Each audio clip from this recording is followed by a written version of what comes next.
Well, hello, Exponential Australia. It's so lovely to have you with us today, as we've been hearing from a wide range of leaders who have an interest in church planting, seeing multiplication in the Australian church all across the tribes and denominations, both within Australia, but also as we have been hearing from leaders around the globe as well. And today we are so blessed to be joined by Tim and Tori Giovenelli, who lead Manly Life Church on Sydney's Northern Beaches, which has been a church that has been planted now for 10 years, but has just seen incredible things happen over those 10 years. And also as they have a heart for further church planting in the area and beyond as well. And so, Tim and Tori, we are so glad to have you guys with us today. Oh, really grateful to be here. Thanks for having us. Hi, Charlie. And for those who haven't met Tim before, you're about to find out that he's quite the character. So I look forward to the next 20 minutes as we talk. Oh, geez, no pressure. But hey, guys, why don't you tell us a little bit about yourself, some of your journey in life and ministry? What has led you to leading Manly Life and planting Manly Life? Just give us a bit of a sketch of who you guys are. You want to go first? Sure. Well, we both grew up in the same suburb in Sydney, a suburb called Pymble. And we'd never met till we were 30. Mm-hmm. And then we met at 30 and got married within that year. And we both had reasonably similar stories. You know, in my 20s, I kind of spent 6 years overseas, year in Africa with African Enterprise, great organization. And then I was in London for 2 years. We'll talk a bit about that later, but that's where I went to one of HDB, the Alpha Course churches. I went to one of their church plants just down the road from them, and then went to Regent College in Vancouver for a couple of years to do Bible college, back to my church in London to get trained up, and then kind of sent in one sense to Sydney to church plant. And your story was somewhat similar. Yeah, a little bit similar. I am a high school teacher, teaching dance and drama, as well as church planting. And I'd also spent a bit of time in Mozambique with Iris Ministries at their orphanages and loved it. Have lots of great friends still over there. And I'd ended up through a series of just God events, taking 5 months off to do a School of the Heart with Catch the Fire in Toronto. And that was an amazing experience, really formational for me. And I left there, actually stayed for 2 years and did an internship at a church there. Came home thinking I'd head back overseas and keep sort of doing what I'd been doing. Met this guy and landed a job here in Sydney, which was kind of really perfect for me and felt like God was in it as well. And then we ended up church planting, and I'd always said I'd never church plant. So good times. It's a very common story, guys. You know, those who have said they would never church plant, but God who, had other plans and all that. Yeah. When you pick that stream at college, I was always like, oh, not interested. I'll do whatever else is on offer. I love that. And tell us about the journey then of Manly Life. How did that come into conception? How did that all come about? Would love to hear more about that journey. Mm-hmm. Sure. Well, we got married. I'd planted an evening service at a church up in Crow's Nest. That was kind of coming to an end. And we felt called to do something together. I think that was a big part of it. It's hard to kind of get married and stay in the same church. So, I had always just loved the Manly area. Whenever I kind of felt needed a break, I would head down Military Road, down to Manly and kind of exhale and feel like I was home. Yeah. And when we met, Victoria was living on the Northern Beaches. Yeah, yeah. So we got married, and it all happened relatively quickly. Within 6 months, I guess, we were launching a new church in Manly. Our denomination had struggled in the area. We're a Baptist church. North Manly Baptist Church had closed. There was a small missional church in the old Manly Baptist Church that was struggling. And so, there was a real sense in which there was a space there to try and get some new ministry started, a new church established. Yeah. Yeah, it was really great. We sort of met. It was a very whirlwind romance. And I think at one point, I was like, oh God, this is happening really fast. Wedding date. And then I really felt the Lord speak to me in the time of worship. It was amazing. He kind of gave me this date we were going to get married. Poor Tim hadn't proposed. But I think God was just preparing my heart But then also in one moment, I felt like, oh, this is all happening quite quickly. And I really felt like the Lord said 6 months from now, you'll understand why so soon. And it was really 6 months after we got married, this opportunity came to pass in Manly to church plant together. And I was like, oh, being married and being able to launch into that. It was really amazing experience to do together. Oh, amazing. And one of the questions I love to ask church planters and those who have planted churches is talk to me about like the moment in your heart or the calling that you received that kind of almost put you in that place of, Lord, you're calling us to obedience in planting a church. Yeah. I love hearing that moment where for people that became a real opportunity to step into. Sure. I mean, probably a couple of markers for me. I mean, one, I think I caught the vision of church planting when I was living in London, having seen HTB plant, at that time, 15 years ago, dozens of churches around London, and just seeing these old buildings come alive with new congregations. And prior to that, when I was just at uni studying business, I'd often wake up in the middle of the night with dreams about church planting. So for me, it was probably more of a long-term thing. One day I found this document we were cleaning out. There was this old typed up document. And I was like, Tim, what's this? He's like, I woke up in the middle of the night and God just gave me this download for planting a church in Sydney one day. I think you were in Africa maybe at the time. And he typed it all out about what this church, and church planting wasn't on his radar at all at that time. He was in the early 20s. And so obviously seeds really sown in his life and heart in regards to church planting. Yeah. And I think, I'm the kind of guy who, I'm not so much into maintenance. I like pioneering. I like evangelism. I like seeing ministries get established. So for me, it kind of fitted with my sense of calling of, wanting to see an expression of the kingdom of God get established in this area. Yeah. Oh, that's amazing. As I'm listening to you, I'm kind of getting this sense that it was some of like the water that you were swimming in. Like that was kind of that's an environment that was around you that went, oh yeah, I'm going to church plant one day, and I guess that's some of Exponential's hope and prayer for the Aussie church, where that would be a priority in lots of environments where younger leaders would go, oh yeah, I could potentially church plant one day. And so yeah, well, I think we saw that with these guys in London. Is it just became their nature to raise up leaders, send them out, equip them so they're not going to fail.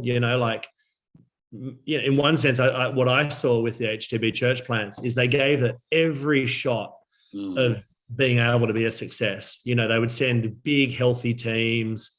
We might talk about the model stuff later, but I love the fact that that they sent a worship pastor, an administrator, a kids worker, so that in one sense, day one of the church being established, it was able to function as a church and reach its community, not just like a niche small group of like-minded people at similar life stage, but be a functioning church almost from day one. Yeah, that's great. And one of the things I've loved about hearing about particularly the Baptists in New South Wales is that blended ecology approach, that in certain areas that necessitates a church like that, and for other areas there might be the need for smaller or micro, but actually for the full breadth of God's church to be expressed in a certain area. And I guess my next question for you guys is, particularly as you sensed that call, as you started that journey, tell us about the last 10 years. How did you arrive where you are today? Like you mentioned model there, Tim. Like, talk to me about how you guys landed upon your certain approach to ministry and how you've gone about planting in Manly. Yeah, I think, I think just one little bit about like that pioneering stuff, at least for me, was, I definitely didn't have church planning on the horizon. So it was hard in that initial to imagine, okay, well, what I was something I'd never thought of before, to then suddenly go, what do I think about church planning? And God, what does this look like? And that was probably a very different process for me than you. But I definitely had that pioneer. So when I came back from ministry school, the first thing I did was plant a house of worship and plant a little prayer house with my local church in a shopping centre. And I do a lot of pioneering in my school teaching as well. So there's that pioneering edge to it, which helps you, I think, with the dreaming. But we definitely had, do you want to talk about Spirit Word Action as our foundation? Yeah, I mean, I think we'd captured a bit of a vision for the kingdom being expressed through a church that's fully alive in the things of the Spirit, fully alive in the Word of God, and fully alive in local action in the community, concern for the poor, what's that kind of soul survivor type values or alpha type values. But so that was the kind of church we wanted to plant. And then, I guess the mechanics was we wanted to, get a core team together, and there was a bunch of people living down this area. We met a guy who became kind of our worship leader at a wedding, and he came on board with his wife, and one of your students who was at uni became a bit of a kids worker for us. So we tried to launch with a bit of a bang. I guess some of the mechanics of it was we didn't want to get stuck in the living room. We wanted to be a church that almost from day one was ready to accept, the broad community into the family of the church. Yeah. There's been lots of ups and downs. I think, we've the last 2 years has been tough with COVID, but one of the blessings was we inherited a building, the old Manly Baptist Church from the denomination. But prior to that, I think we had 6 or 7 venues in 7 years. Yeah, it was massive. Including getting kicked out of some, and kind of, we would literally be texting the church on a Friday night, telling them where church would be on a Sunday. Well, we didn't have somewhere to meet, but it was fun. It was exciting. It was exciting times. That was a good season. But I think of those Spirit Word Action, that was really there in that initial seed of planting, and it has stayed there. It's still very much who we are, I would say.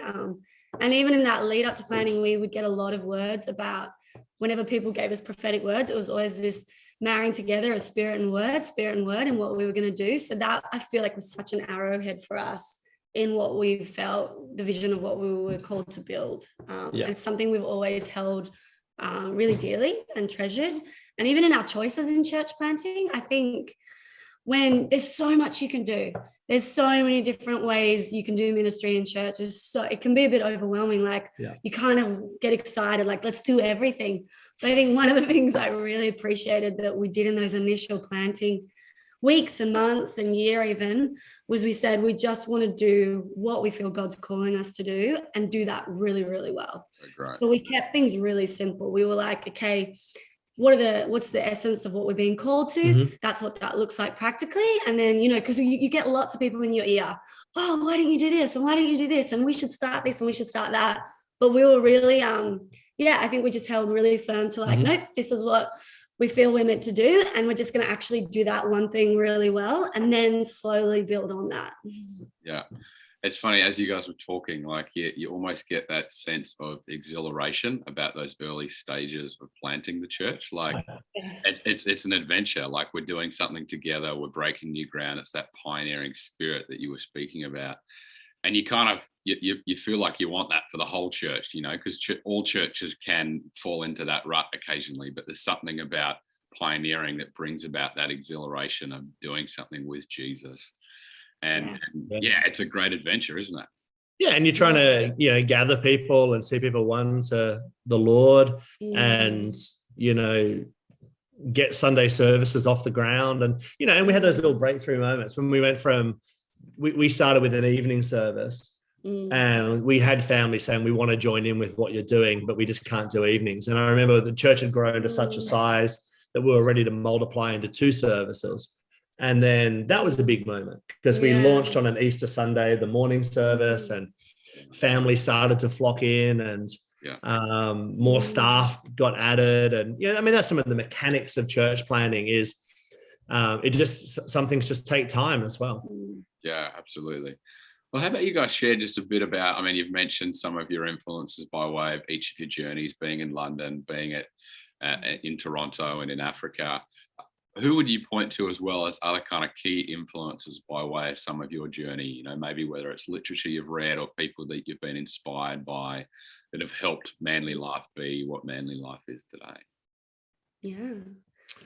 Yeah, I sometimes joke that we're kind of a vineyard church in a Baptist body. So, I think, both of us would be very influenced by John Wimber and the vineyard. and kind of hence prayer ministry at the end of services. Victoria runs a thing called the Restoration course, which is, kind of about inner healing and just making sure that people, deal with family of origin stuff and past hurts and forgiveness. And so, there's that kind of, I think if you came from a vineyard background, you'd see familiar stuff in how we do church. And then for me, obviously the H2B background with Alpha courses and that desire to kind of be a church plant that then plants other churches, raising up other leaders, and just seeing how, Nicky Gumbel and my pastor was a guy called Simon Downham in London, just very releasing of people, not holding on to what you've got or trying to build a big mega church, but that desire to see kind of multiplication. Yeah, absolutely. I think the same. John Arnott and probably some of those influences in Toronto were massive for me. I think I'd really gone there with a head knowledge about God. And I'd say what happened to me there was I had a real encounter of relationship and transformation of the heart, spiritual formation that was huge in my life. So when I came out of there, my heart for ministry was I'd encountered God's love in such an incredible way that it changed me so dramatically that I wanted, I guess, to just be a part of other people encountering that love of God. And I'd say in church planning, you kind of need those, you need to have fresh encounters. You need to be connected with God's voice and his heart and his word. Because sitting in his love is what, I guess, for me personally, sustains me in church planning. Every time we get a little moment where someone encounters his love, whether it's through the teaching or through a worship song or whatever, that's what sustains you. Those moments of encounter with Jesus and the Father heart, I guess, was huge for me, that Father heart teaching. So that's influenced a lot, I think, of, I guess, how I approach ministry and planting. I think seeing the influence, one of the guys I really liked was Mike Norris, who planted St. Paul's Auckland. He's gone back to the UK now. You probably play their Christmas kids video every year at your church. And Mike was a dear friend of mine particularly when he was in Auckland. And probably a similar journey to him. Our church is big enough now that we could easily not do welcome well. We could not we would not have to do any more evangelism, and we would not have to rely on the Spirit, right? You could just kind of do great contemporary worship and schmick services. And that was one of the things that Mike always encouraged, is you just got to stay on those three things. Keep folding in new people as they arrive and new believers. Keep on evangelism. You've got to keep that edge to the church that's always for the outsider and those who don't know the Lord. And the Spirit stuff. It's very easy to replace the Spirit with schmickness. And you want to kind of every so often, for us, we have these monthly worship and prayer nights where it just goes a bit wild. Where we encourage prophecy and prayer ministry and inner healing stuff, and for us we want to keep those edges to our church plant. Otherwise, I think it would grow stale. Just creating space. I guess that's the thing, creating space for God to move. I think that's interesting. We've been influenced just recently. I'm going to mess up his name. I'm going to say it wrong. The book that we all just read. Oh, Peter Scazzaro. I'd say, you got us onto him, Charlie, originally. I feel like we're a bit emotionally late. Healthy discipleship. I meant to bring the book for this interview. Actually, I feel like we're a bit late to the party on that, but we actually did his leadership, emotionally healthy discipleship with our team, and all our team said, "Oh, I wish we'd done this years ago." So I'd say if you're thinking of church planning or your young leadership team, jump on his stuff. It's just brilliant as well. I think for helping sustain you through the ups and downs of it all. Absolutely. And I think Scazzaro is a master of that, but also something that you kind of mentioned before, Tori, around unless we're keeping the flame burning within our own heart for Jesus, we can very easily miss Jesus in ministry unless we're careful, Yes. And I think that's a great word for any planter or even any leader in church ministry. A couple more questions that I want to throw your way as we begin to wrap up our time. And this is a bit of a highs and lows question. What's been some of the great highs and joys for you guys in planting? And then equally on the flip side, some of the struggles and moments that you've really had to strengthen yourself in the Lord, funnily enough, I feel like some of the joys have been through moments where there's actually a great hardship, or there's a family that's going through suffering, and to watch a community come together, which is kind of weird because it's a low, but it's a high. Yeah. Like, I think there's moments, we've had a few services where something's been going on and the whole community on a Sunday has just like wept in prayer. And, you know, and actually like that's been like an amazing. You realize you're a family. You realize the connections that have formed through this thing that God's built, and the depth of just connection that runs in your family. There have been some really beautiful services that have happened when that's happened. And and seeing adults come to faith. You know, I think we all know that teenagers and uni is really where people come to faith, but it's lovely when you see adults come to faith. And you know, we took a wedding a year and a half ago, and there was a lady who, you know, walked into one of our services a bit hungover from the night before, and she was a big partier in Manly and just hadn't ever been to church in her life, and someone invited her along. Wow.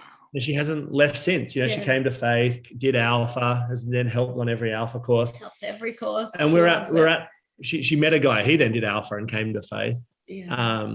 We're at the wedding, and one of her friends just said, you have no idea the difference that this lady coming to faith, the difference it's made in her life from what she was to what she is now.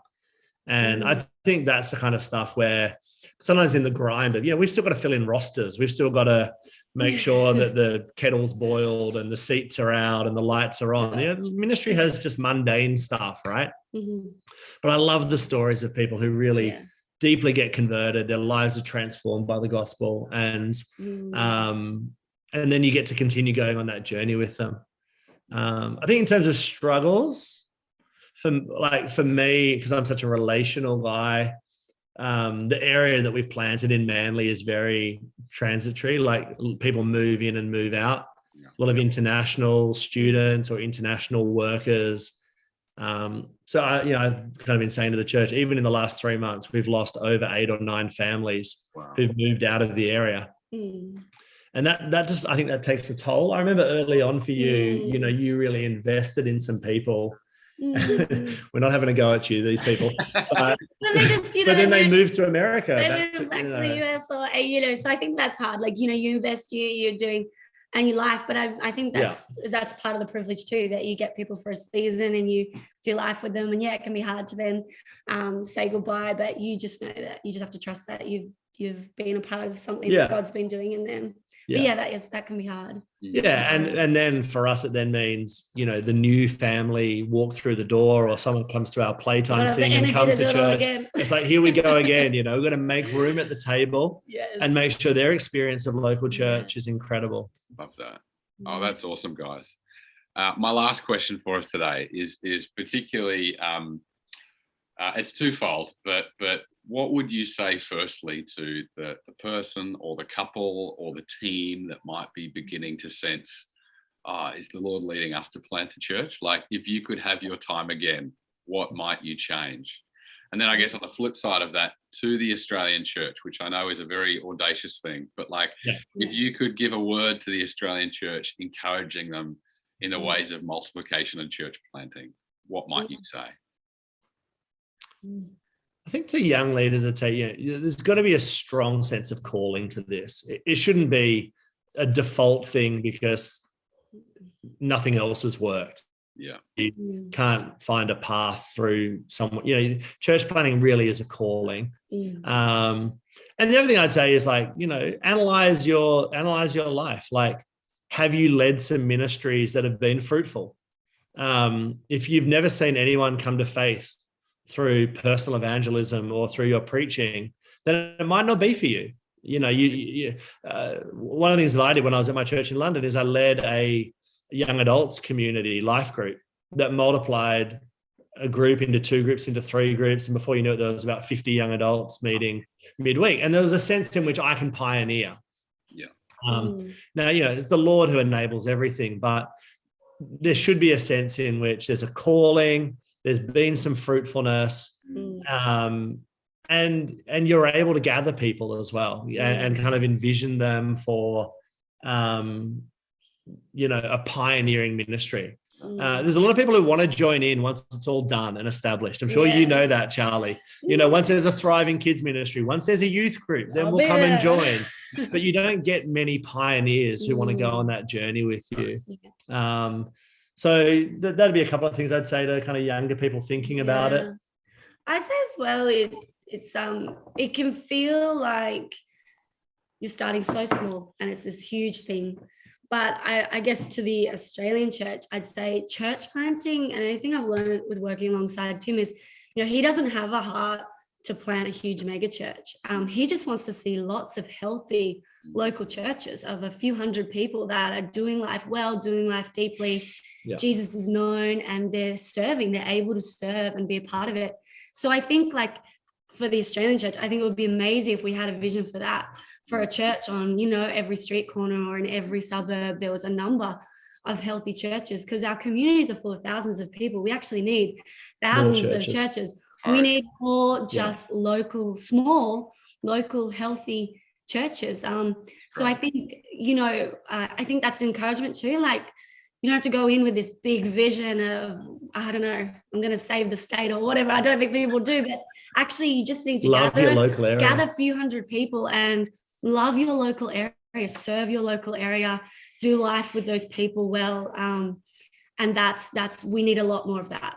Absolutely. Maybe one more thing I'd just say. I know Nikki touched on this in your interview with him the other day, but you know, kind of part of our vision is we're keen to start an extension service in a little bit further away in the next year, which will turn into a church plan and hopefully more of those across the northern beaches of Sydney.